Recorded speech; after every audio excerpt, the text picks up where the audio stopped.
नमस्कार, मैं हूं शैलेंद्र सिंह और आप देख रहे हैं हमारा यूट्यूब चैनल शब्द शब्द शैलेंद्र सिंह।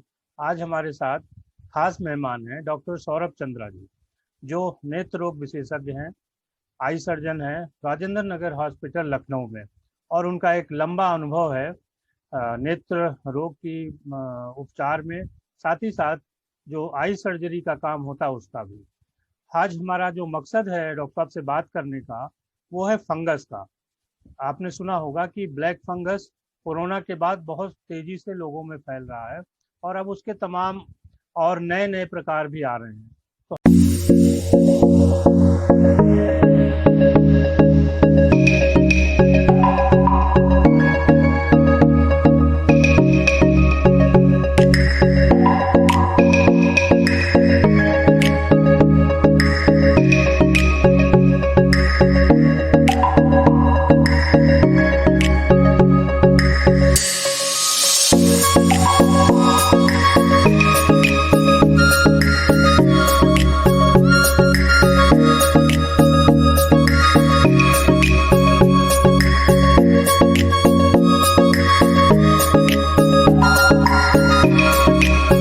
डॉक्टर साहब से समझने की कोशिश करेंगे कि ये फंगस क्या है और कैसे आंखों के जरिए और बाकी बॉडी पार्ट्स पर कैसे हमला कर रहा है।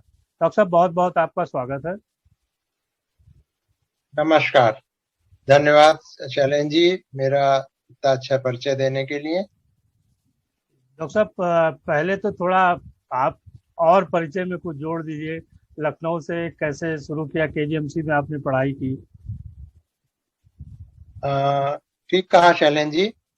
मैंने यहीं केजी मेडिकल कॉलेज, जो उस वक्त मेडिकल कॉलेज होता था, वहां से स्नातक किया एमबीबीएस, और वहीं से परास्नातक एमएस आई सर्जरी में किया।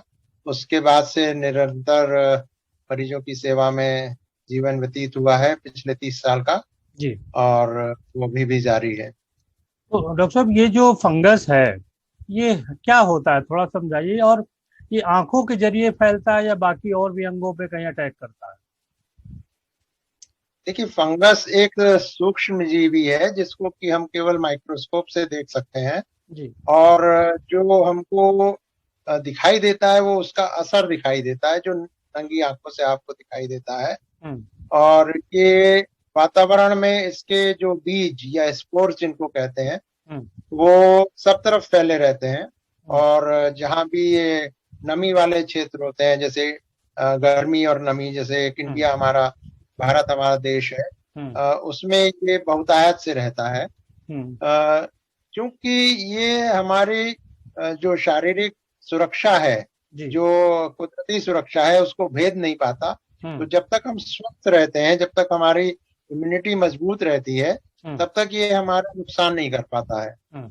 लेकिन जब हमारी किसी वजह से भी इम्यूनिटी कम होती है, या तो हम बीमार होते हैं, या किसी को कैंसर हो जाता है, या कुछ दवाइयों के प्रयोग से, जैसे स्टेरॉइड से आपकी इम्यूनिटी को कम कर दिया जाता है, तो ये आपके शरीर में नुकसान करना शुरू कर सकता है, जड़ें जमा लेता है और फिर फैलना शुरू करता है। तो मुख्यतः ये आंखों में भी आता है और नाक कान गले से भी आ सकता है, श्वास से आपके फेफड़ों में संक्रमित कर सकता है, और फिर धीरे धीरे बाकी अंगों में फैलता है।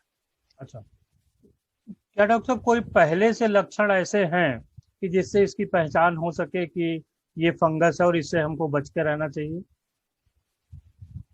हाँ, कुछ लक्षण ऐसे होते हैं जिनका अगर आप थोड़ा ध्यान रखें, थोड़ा सावधानी रखें। पहला तो अपनी स्थिति के बारे में जागरूक रहें कि आपकी डायबिटीज या आपकी मधुमेह जो है वो पूर्ण नियंत्रण में हो, वो नियंत्रण के बाहर ना जाए। दूसरी बात कि आपका अगर कोई इलाज ऐसा चल रहा है जो आपके इम्यून सिस्टम को कमजोर बनाता है, तो आपको सावधान रहने की जरूरत है जी। तीसरा, इसमें अगर किसी तरह से आपको चोट लगती है डायरेक्ट, जैसे आंख में, सीधी आंख में कुछ खास तौर से कोई वनस्पति की चीज, जैसे लकड़ी से या घास फूस से, या खेत में कटाई करते हैं तो बाली चली जाती है, या उसका जो ठूंठ होता है गेहूं का, वो आंख में चला जाता है। तो इस तरीके से ये फंगस के बीज पहुंच जाते हैं और ये फिर नुकसान करते हैं और बीमारी पैदा करते हैं। अब ये बीमारी के शक्ल में आंखों के संबंध में कहें तो आंखों में लाली कर सकते हैं और जो काली पुतली होती है उसमें जख्म बना सकते हैं, उसके शरीर अंदर जा सकते हैं। और उसके अलावा भी नेत्र गोलक के बाहर जो एक अस्थि कवच होता है उसमें, जिसको हम लोग ऑर्बिट कहते हैं, उसके जो जो मांसपेशियां हैं उनमें ये इन्फेक्शन कर देता है और धीरे धीरे करके ये दिमाग में या ब्रेन में भी फैल सकता है। अच्छा। इसके अलावा जो सांस से जाता है तो वो सांस की जो व्यवस्था है पैरानेजल साइनसेस, उसमें जड़ें जमाता है, वहां से वो आंख में भी आ सकता है और पीछे ब्रेन में भी जा सकता है। अभी आपको जो सावधान रहने की जरूरत है वो कि आपकी आंख में लाली आए या कभी आपकी आंख कुछ अपनी स्थान से उभरी हुई मालूम दे या उसके नेत्र गोलक को दाएं बाएं ऊपर नीचे घुमाने में दर्द हो या उसका जो घुमाने का दायरा है वो सीमित हो जाए, दोहरा दिखने लगे या आपको बेवजह दर्द बहुत ज्यादा महसूस हो आंख के गिले में, आंख के गोले में या उसके पीछे के हिस्से में, या सूजन बहुत ज्यादा आ जाए, तो ये कुछ लक्षण होते हैं जिसमें आपको सावधान हो जाना चाहिए। चेहरे पे अगर बात करें तो चेहरे पर ये आपकी जो शून्यता का अनुभव करा सकता है, मतलब कि आपको छूने से महसूस नहीं होगा। अच्छा। एक तरीके से लकवा टाइप का लगेगा आपको और आपका जो मुंह है वो भी टेढ़ा हो सकता है लकवा पड़ने से। पलकों का खुलना बंद करना में भी फर्क पड़ सकता है और ये आपके जो नाक में क्रस्टिंग कर सकता है जिसमें पपड़ी पड़ना है जिसको कहेंगे, पलकों के ऊपर भी पपड़ी पड़ सकती है और आपको पानी आ सकता है नाक से, थोड़ा ब्लड भी आ सकता है और भरा भरा लगता है, जैसे जुकाम सा हो जाता है उस तरीके से आपको भरा भरा सा पूरा मालूम देगा। तो ये जब कुछ ऐसे लक्षण हो तो आपको तुरंत डॉक्टर से सलाह लेनी चाहिए। तो कोरोना पेशेंटों पे ज्यादा हमलावर है क्योंकि इधर ही बहुत तेजी से इसके बारे में सुना जा रहा है।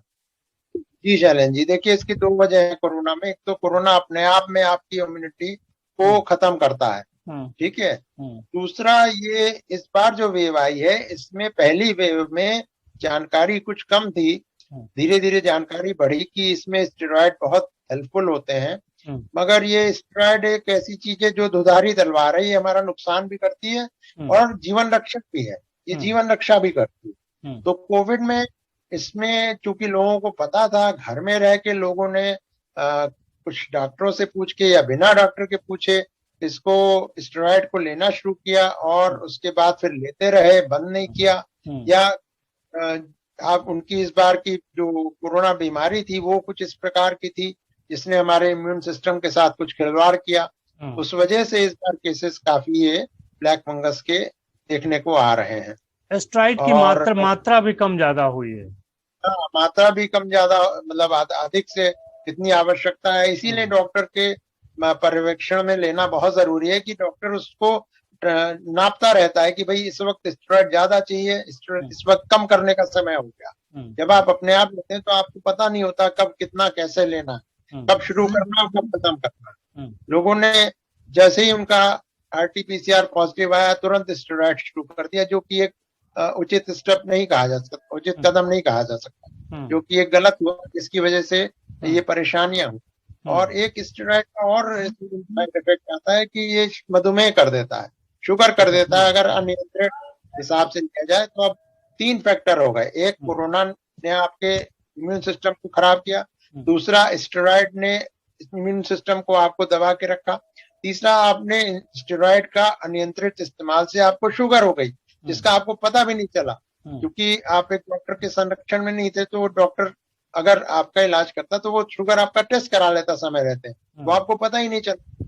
और इस तरीके से एक फंगस को मौका मिल गया जो कि हमारे चारों तरफ इर्द गिर्द हवा में, हमारी सांस में, हर जगह मौजूद है, उसको बीज को जड़ जमाने का मौका मिला और वो धीरे धीरे करके बढ़ गया।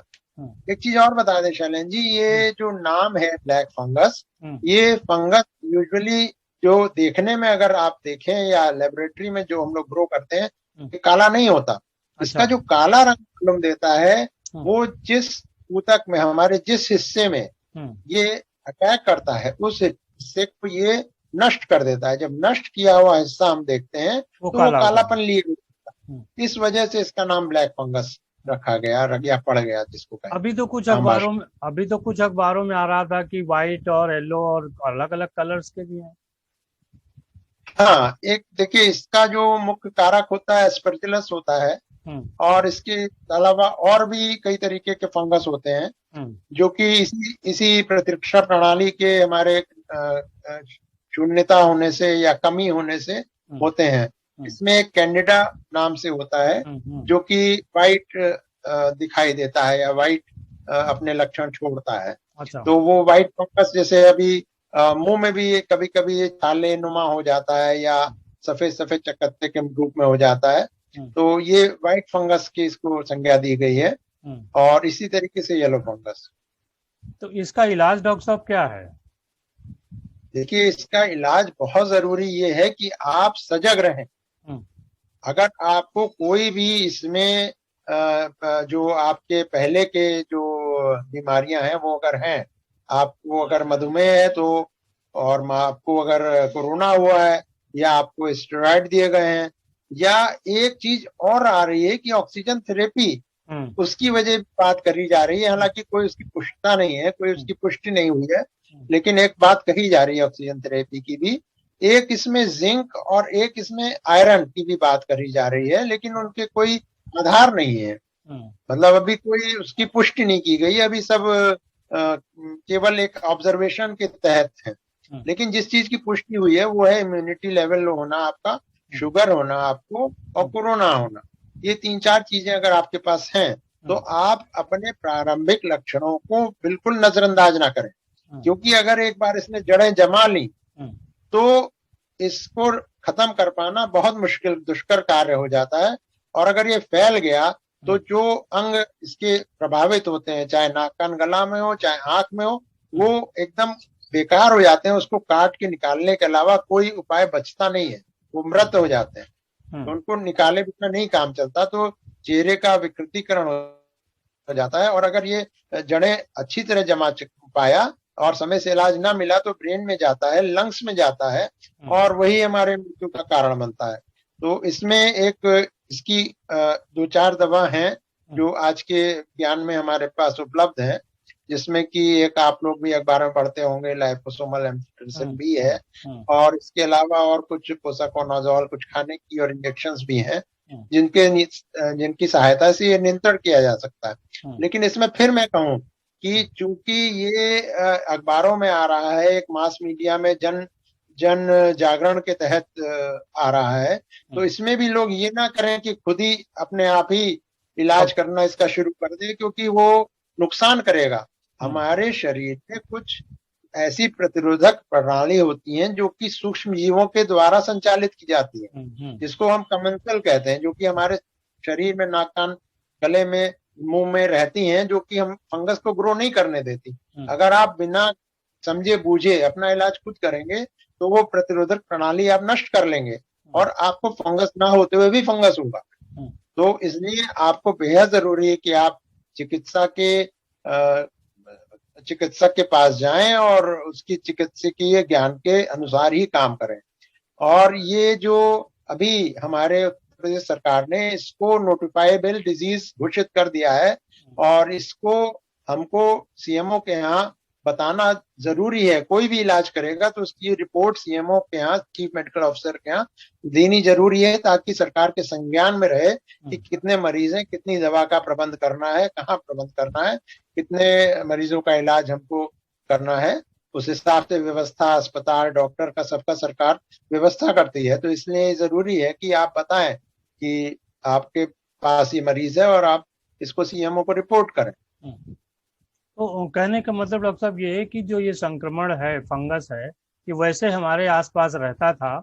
इस बार कोरोना में जब लोगों ने अपने मन से दवाइयाँ की कुछ या कुछ उनका साइड इफेक्ट हुआ, इम्यूनिटी लो हुई, तब इसने हमारे ऊपर अटैक ज्यादा कर दिया।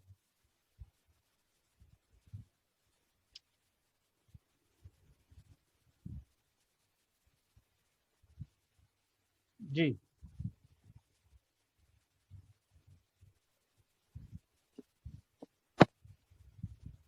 जी हाँ, आवाज आ रही है? जी जी।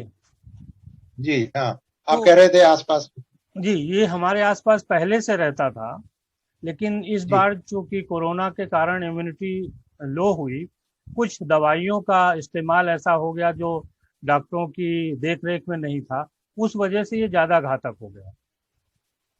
जी, बिल्कुल आप ठीक कह रहे हैं। और इतनी स्तर पे कभी भी हमारे यहाँ स्टेरॉइड इस्तेमाल नहीं हुई पूरे हम्म इंडिया में, हम्म भारतवर्ष में।